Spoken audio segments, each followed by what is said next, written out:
stage para sa usa ka grupo ug ang congressman nato diri sa distrito sa 1, 2nd and 3rd. No one's running for Congress? Nagmamahal sa amin, laban niya ay laban na. Ipakita inyo ang pinakadako ka smile kung iwagayway ang inyong mga cellphone.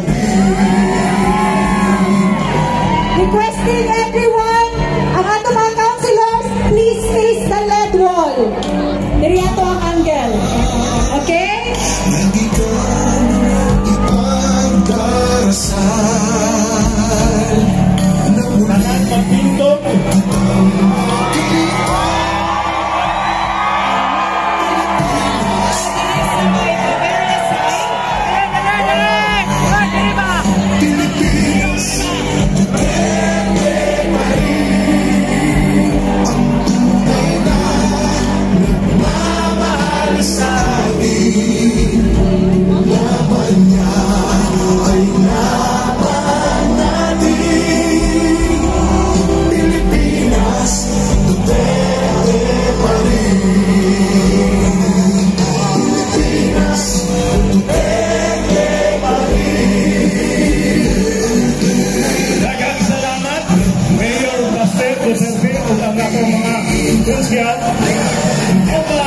Umaabot na congressman sa kailangan distrito sa Davao. Yan, dito naman ang sign. Kaway-kaway, mga igala! Hindi sila malilimutan. Caberia side!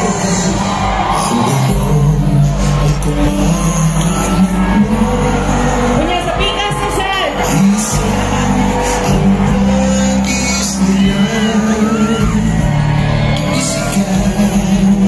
Nag-kinsang birthday karong adlaw!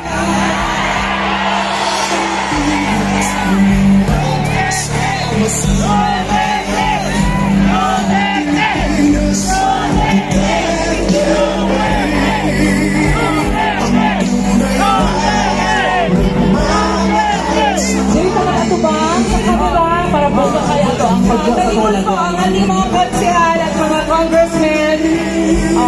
Yan. Para sa LTV, kasama yung mga nasa Claveria side!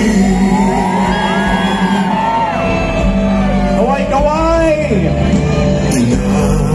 bayang minamahal, lagi kang ipagdarasal na muli kitang Nakasal side!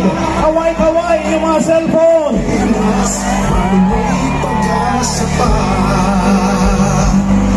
Pilipinas, Duterte pa rin. Daghang salamat sa mga usad. Maraming salamat! Sa atong pinalanggang mayor, Sebastian Duterte, ubang kayang konseho o atong mga congressman. Ang mga umaabot, ang mga konsehal o congressman sa kagaling mga distrito din sa Davao.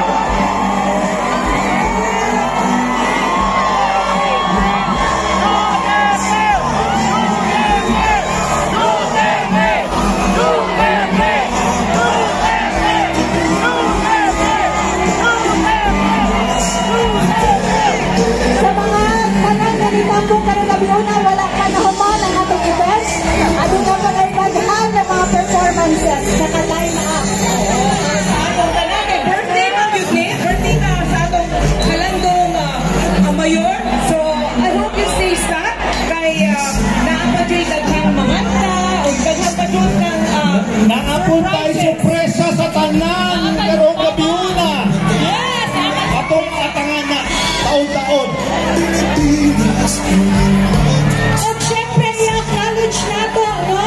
Si Pastor Apollo C. Kibuloy, represented by no other than Attorney Israelino Torion. O kubang niya si Congressman Rodante Marcoleta. Asa si Attorney? Ron Honka, daghang salamat.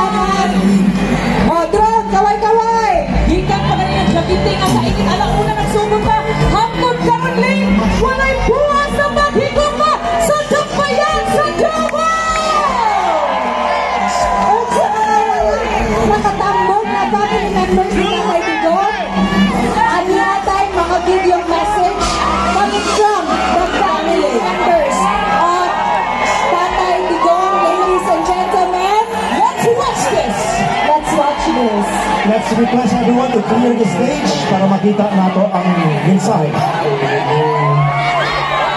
Friday, most especially on a little day. We don't want to celebrate it, we don't want any fancy celebrations at all.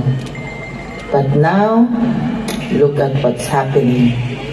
The whole world, not only Davao City, but the whole world is celebrating your birthday. Happy, happy birthday.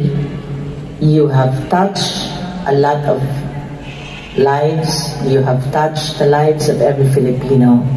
We continue to declare blessings and good health. And all of this you claim in the mighty name of Jesus. Again, happy, happy birthday. To my dada, my hero, the hero of millions. Happy 80th birthday. Know that you will always have me, my love, my respect, my gratitude, and most importantly, my loyalty. I will never ever turn my back on you. You have cared for me since the moment you laid eyes on me. Now that I am capable, it is time to return the favor. Mira and I will be waiting at home for you, where we will tell you stories about what's been going on with our lives. I am living my life every day for you, and I am doing the best I can to commit to the promise I made to you. Da, kay baw ko nga nay gisumbong si Ate Inday nimo, pero ayaw ka balaka, kay ichikaran ako tanan pag ulit nimo puhon. Kay baw na kasakong pasabot. Happy, happy birthday, kaon, tulog, ug exercise diha. Talk to God and be still in knowing that we are all fighting for you. Makakaon na lagi ka og buwad ug munggo puhon. I love you, Dada. Sa mga kaigsunan kong Bisaya sa Pilipinas o sa tibok kalibutan, sa mga kababayan ko sa Pilipinas at sa buong mundo, pakatan at mangguran o Islam, maraming salamat po sa patuloy ninyong pagsuporta sa aming tatay na si Presidente Rudy Duterte. Maraming salamat din po sa pagsuporta niyo sa pamilya namin. Alam natin na si Presidente Rudy ay nasa mahirap na kalagayan dahil sa kanyang edad. Isa lang po ang hinihiling naming pamilya, ang patuloy niyong pagdasal para sa kanyang kalusugan. Maraming salamat po at tuloy po ang laban. Mga kababayan, aking taus-pusong pasasalamat sa lahat ng mga Pilipino na sumusuporta at nagmamahal kay dating Pangulong Rodrigo Duterte. Sa mga kababayan natin sa Pilipinas, the Netherlands at iba't ibang panig ng mundo, napakalaking bagay para kay Pangulong Duterte ang pagtitipon ninyo para sa kanyang pag-uwi at kaarawan. Maraming salamat at napapagaan nito ang mga hamon na hinaharap niya ngayon. Alam din ni Pangulong Duterte na haharapin niya ang ICC na kasama ang lahat ng mga Pilipino sa iba't ibang panig ng mundo, lalo na ang mga kababayan natin sa Pilipinas.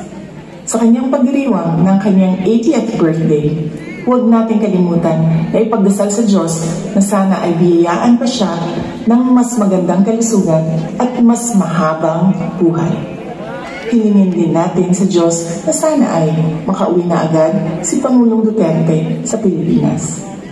Ang ating mga pagtitipon ay nagpapatunay ng lakas, tapang at paninindigan ng mga Pilipino.